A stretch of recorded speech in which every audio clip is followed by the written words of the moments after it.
When they asked Plato how he had lived in this world, he answered, "I entered with pain. I never ceased to marvel. I depart with reluctance. And I have learned nothing except that I know nothing." John Keats observed that he valued more the privilege of seeing great things in loneliness than the fame of a prophet. There are men and women born into this world to do its work and to win its prizes. Others simply to look on and see what happens. Benjamin Disraeli said, "The great majority of men exist, but do not live." It would appear that these who truly live know the value of coming to grips with life as it is, not as they wish it to be. To some has even been given the curse of prophecy. Tonight's subject, one of the greatest of these. The program is Challenge, a probing interfaith dialogue designed to search out and discuss the challenges common to us all. Tonight's subject, making the most out of Moses. Sharing tonight's discussion are three representatives of our major faiths: a rabbi, a minister, and a priest. First, Rabbi Raphael Levine, Rabbi Emeritus at the Temple de Hirsch. Next, Pastor Oscar Rolander of Our Redeemer's Lutheran Church, and the moderator for this evening, Father William Tracy, pastor at St. Patrick Church. We begin our program today, Making the Most of Moses, by looking at a painting by a contemporary artist, Mrs. Reva Levine, the wife of Rabbi Levine, in which she depicts Moses, the great Jewish prophet, when he received that mysterious call from God in what is described as the vision of the burning bush, and was told to go down to Egypt to free his enslaved countrymen. The incident, as captured by the artist, has been recalled many times since, especially in the moving Negro spiritual, Go Down Moses, in which another people, some almost 3,000 years later, or more, look forward to deliverance from the same kind of slavery as the Egyptians. In the course of tonight's program, with my colleagues, I hope to discuss what exactly was the role of Moses in receiving the Ten Commandments. Were they written down and handed to him, as many paintings have described? What laws of morality were there before the Ten Commandments? Do you have to literally believe that God wrote down the Ten Commandments for Moses? How does a young Israelite today, who is fighting for the freedom of his countrymen, look on Moses? Is he a kind of saint to him? Is he a dynamic personality? These are some of the questions that I hope to probe with my colleagues today. Would you say, Rabbi Levine, that to the young Israelite today in Israel, or to the Jew, that they regard Moses as a sort of George Washington, as the great liberator, a great person that looms over the beginning of their history? Yes, Father, I would say that that is true, not merely with the adults and the Orthodox, but I think with all Jews.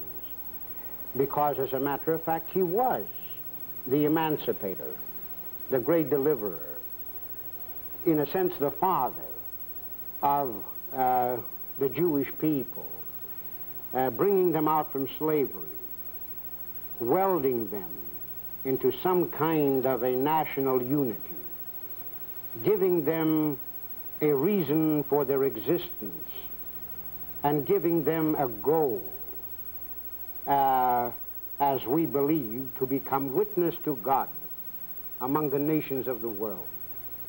In a polytheistic world, he brought a new vision of what God could be. And the Ten Commandments, which you refer to, Father, were, as a matter of fact, the covenant between God and his people. And it's an interesting thing that the covenant was embodied not in a dogmatic creed, but rather in 10 rules by which human beings could live together as a human community. Well, let's come back to those commandments for a moment, but I'd like to turn to Pastor Rolander, because as a Christian, I see Moses embodying two great principles. One, the rabbi has just described as being the father of his people, the one who liberated them from Egypt. On the other hand, there are about 80 references to Moses in the New Testament, and all of them are concerned with his role as a lawgiver.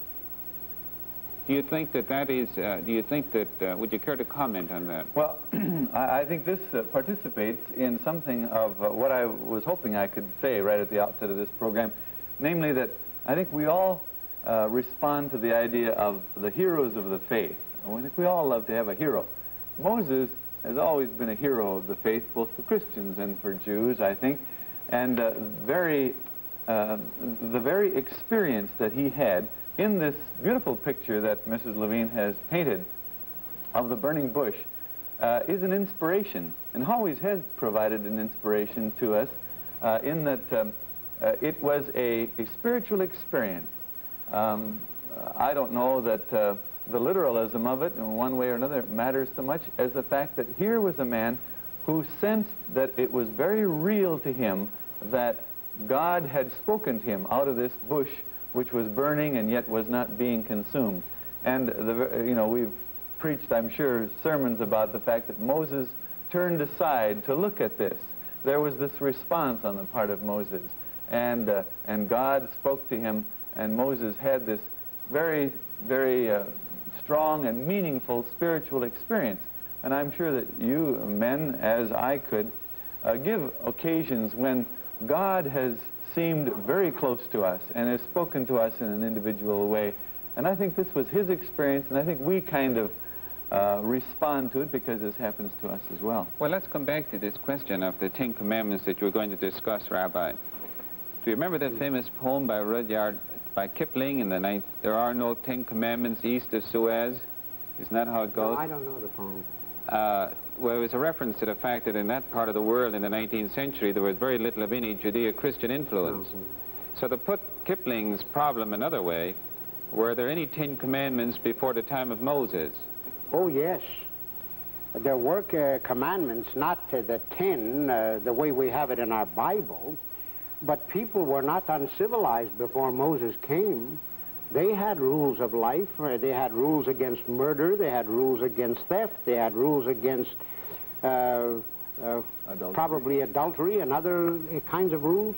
After all, the Code of Hammurabi, who was a great Babylonian king and who lived probably 500 years at least before Moses was born, they had a very, very sophisticated judicial system.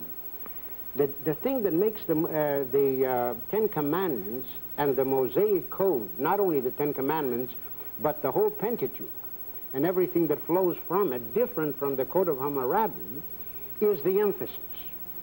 The emphasis.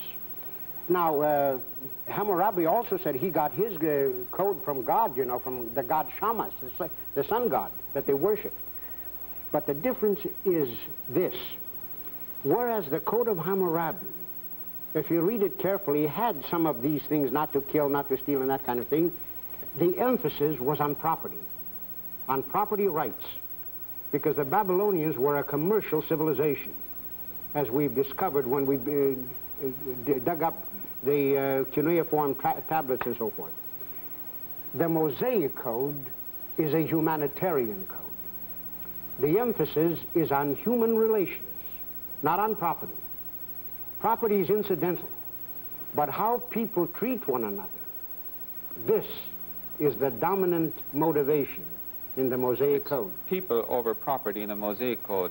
Well, is that how you see it? How do you see the moral principle, the 10 Commandments in regard to the pre-Moses time? Did they were a little more freewheeling, would you say? I'm very glad that you've asked me that, because as you know, I lived in a pre-Christian society for almost 10 years, and living among the Africans who knew nothing about the 10 Commandments in this particular tribe of people with whom I worked, they hadn't heard of that, but there were very definite rules of morality which held in their society. And so, as we say in the New Testament, God has not left himself without a witness. In his very creation of us, there is in us a conscience and a sense of rightness and oughtness, because we're made that way. Okay, so there were definite proscriptions against murder. not murder outside of the tribe and of the in-group, to be sure, because even the young men would murder somebody from another tribe just to prove their manhood. This gave them the badge of sort of honor. But in the tribe, that's a different thing. The same way with adultery and with stealing and things like that. As far as the code within the in-group, it was very, very tight indeed, and it was a kind of pre-Christian type of morality, which rose to a much higher level in the explicit revelation that we have in the Old Testament under Moses, and then it came higher, and I believe, of course, came to its fulfillment in the life of Christ, who fulfilled it with the idea of law of love. All right. You know, I'm going to enjoy this program because it really is leading into some very interesting implications. You know, the question is sometimes asked, did God actually give Moses the 10 Commandments? Did he write them out? Yeah, did he write them out and give it to him, like we saw, for instance, in the King of Kings? Yes. You know, not the King of Kings, but in... the 10 Commandments. The 10 Commandments. Yeah. 10 Commandments were the finger of God with lightning carved it on the 10 Commandments. And people have been concerned about that. Well, you know, to me, it doesn't make any difference, really.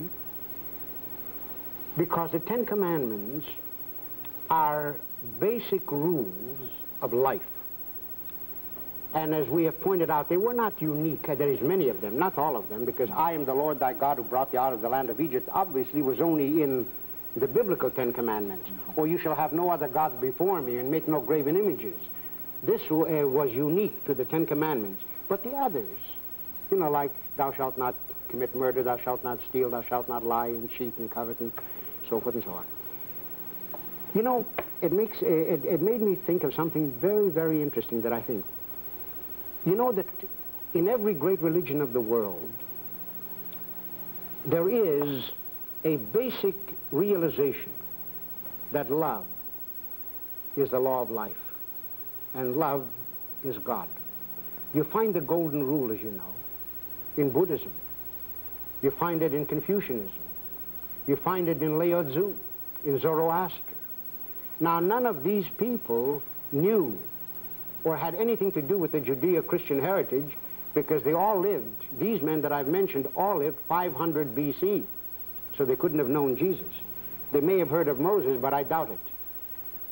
And yet they came to the same fundamental conclusion, that the way to God can be opened only with the key of love. Now, therefore, it seems to me, and I'd like to make this suggestion to you gentlemen, and I'm going to be hung for this, I know.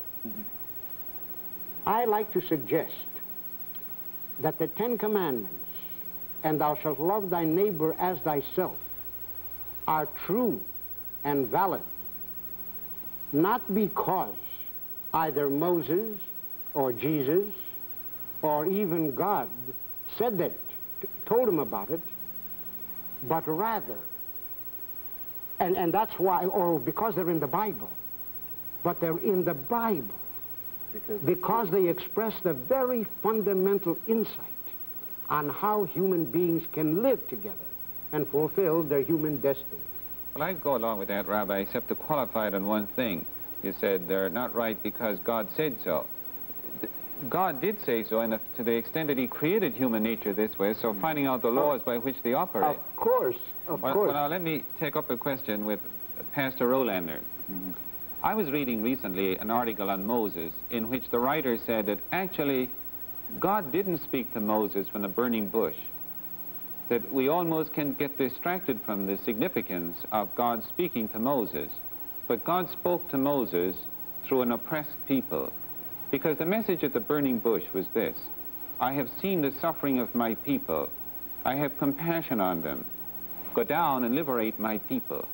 Here is where we find God, and this is where true religion certainly has compassion for others. And if Christians and Jews had lived this concept of God, the relationship to God that Moses indicates, Marx could never say that religion was an opium of the people and neglected their sufferings and their needs in a given concrete situation. But I don't think it's, pardon me, Father, Rabbi. I want to ordain him as rabbi. I don't think it needs to be either or, you know, because I respond, as I said at the outset of this program, to this idea of the personal experience that was Moses out of this burning bush. I'm still glad Ms. Levine made that one, because I think in my own life, for example, when I was very strongly torn as to what my career should be in life, and I just wasn't sure, and I was going through a real time of crisis, and to me, one night when I just spent a long time by myself and in prayer and with my Lord, I opened my Bible and it opened to Acts 5:20, where it said, "Go and stand and speak unto the people in the temple all the words of this life." And to me, it just felt like it was just said to me, you know, and it became very real to me, very personal, and the words just sort of popped out of the page. Well, now, I think that was real, but then, as I got into ministry, then I began to think about people in need, and I have tried to give my life in service to people in need, and this is as a result, you say God spoke to Moses through these oppressed people. I think he can speak to us through the needs that people have.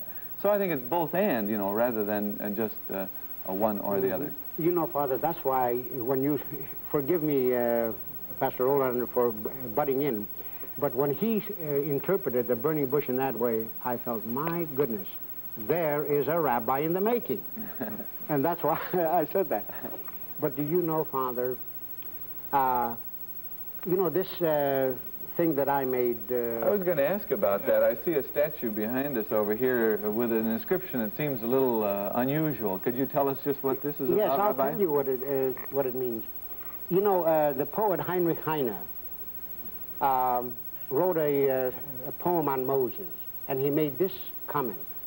He said, how small Sinai seems, Mount Sinai seems, when Moses stands upon it. And you know, this haunted me for a long time, and I tried to visualize it, and then I came up with this thing. I like to play around with tools.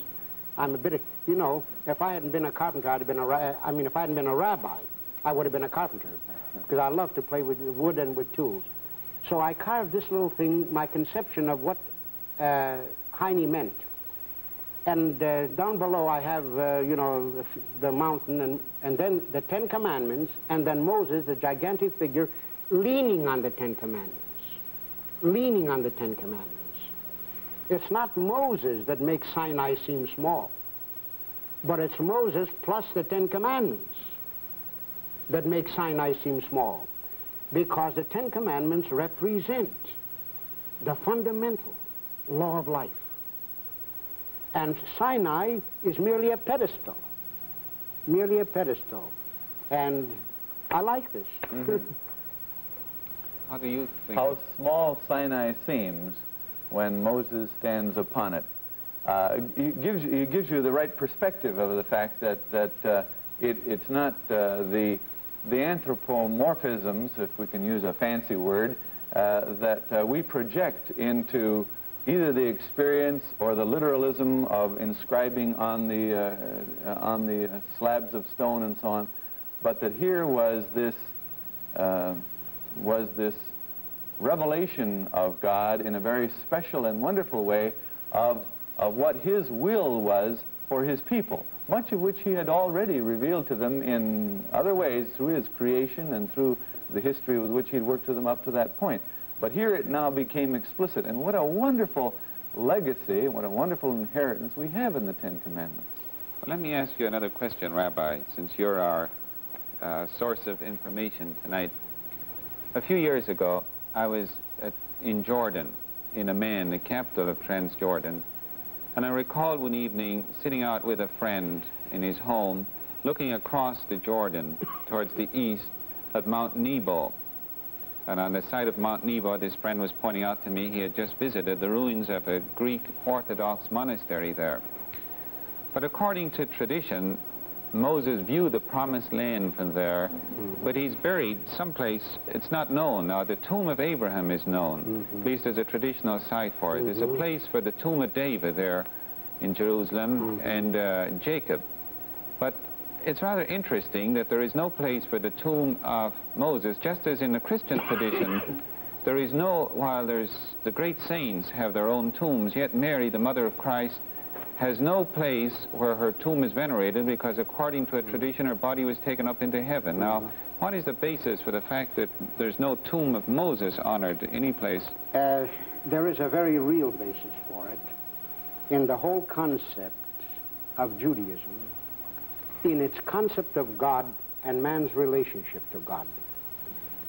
You know, the commandment, you shall not make any image of God, you know, was carried by the sages and the prophets and the rabbis after them into a dreadful fear of idolatry. And since Moses was the prophet in Jewish tradition, Moshe Rabbeinu, there's Moses our teacher, the supreme among the prophets, they were afraid that if the tomb of Moses were known, it might become a shrine and he might be worshipped instead of God.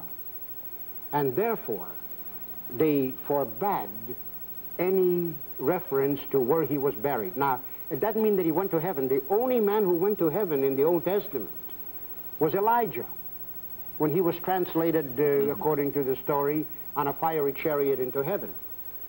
But no other hero of the Old Testament is ever spoken of in that way.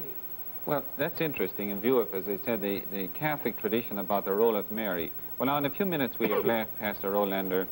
Would you say that perhaps artists have not done such a fair job of depicting Moses? For example, the average person who knows anything about art and Michelangelo can recall that angry Moses when he came down from the mountain and found that these people were worshiping the golden calf, and he's standing there with the muscles standing out in his arms, ready to throw the tablets to the ground and break them. And yet the Bible says that Moses was a meek man. Could you sum up any one thing in Moses, any one incident in his relationship to God that shows the warmness of human personality, that gives you a deep spiritual insight into the man? Well, right offhand, this may be, I'm sure if I could think of it a little bit more, I could probably come up with a better one. But you know, when the children of Israel were complaining about the fact that, well, now here we are in this wilderness, and we wish we were back in the flesh pots of Egypt, because after all, we don't have this food, this grub is really pretty bad, and you've brought us out here, Moses, to suffer all this, and they complained like everything. And Moses went to his Lord, you know, and there's this conversation that goes on, and to me, Moses is very warm and human here. He responds, he understands his people, even though he himself is torn. You know, after all, I think we can sometimes make such giants out of these people. We fail to realize that they had their times of doubt and of concern too. But he goes and he gets this answer from his Lord. Now you don't worry about that. We're going to provide adequate food for these people.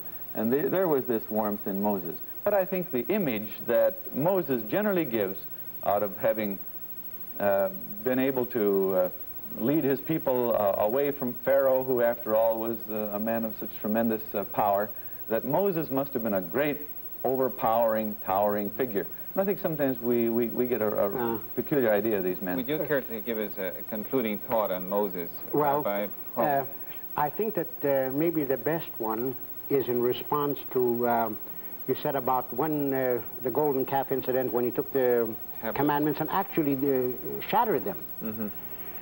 And, you know, even the rabbis were they were very astonished that Moses would dare to break the commandments which God gave him. And they find an explanation for it, and it's really rather beautiful. They said Moses did not throw the commandments down, but when he saw the golden calf, and God was so upset about it, as well as Moses, that the letters from the stone just flew out of the stone. And all that he had was just 2 heavy slabs of stone. And he couldn't hold them. They just fell out of his hands. They were so heavy. The implication is so beautiful that it's the idea that made the stone divine. Mm-hmm. The commandments made the stone divine. Once the commandments were gone, it was just a piece of granite or whatever it was. It fell to the ground. That's very interesting. Well, perhaps I'd like to conclude this program by just reading a short extract from chapter 23 of Exodus on part of the legacy of Moses to his people, a blueprint for society that Moses would left. And I think we could all have a much happier society if we lived it. He said, "You must not make false assertions. You must not support a guilty man by giving malicious evidence. You must not take the side of the greater number in the case of wrongdoing, nor side with the majority and give evidence in a lawsuit in defiance of justice. Nor in a lawsuit must you show partiality to the poor." And here's a very down-to-earth, homely piece of advice. "If you come on your enemy's ox or donkey going astray, you must lead it back to him. If you see the donkey of a man who hates you fallen under its load, instead of keeping out of his way, go to him and help him. You must not cheat any poor man of yours of his rights of law. Keep out of trumped-up cases. See that the man who is innocent and just is not done to death, and do not acquit the guilty. You must not accept a bribe, for a bribe blinds clear-sighted men and is the ruin of the just man's cause. And lastly, you must not oppress the stranger. You know how a stranger feels, for you lived as strangers in the land of Egypt." To me, that's one of the most beautiful things that Moses said. It captures some of his spirit of the society that Moses would try and develop, that would have been such an improvement over the society that he had before him. And however we may talk about love, I think that if we lived that code that I just read, or that portion of it, we would have love, and it certainly would be the road that would take us to God. So with that, we will conclude tonight's discussion of making the most of Moses and turn our program back to Don McCune. Next week at the same time, these 3 representatives of our major faiths will return to share their knowledge and to offer their help as you face your individual challenge. The many questions which arise in the course of your daily lives can be answered during these discussions. Simply address your letters to Challenge, KOMO-TV, Seattle, Washington. Challenge is produced by Marty Wilson, directed by Ken Ritchie. Join us next week at the same time when Rabbi Levine, Father Tracy, and Pastor Rolander again explore the challenges Americans face today. Until then, good night.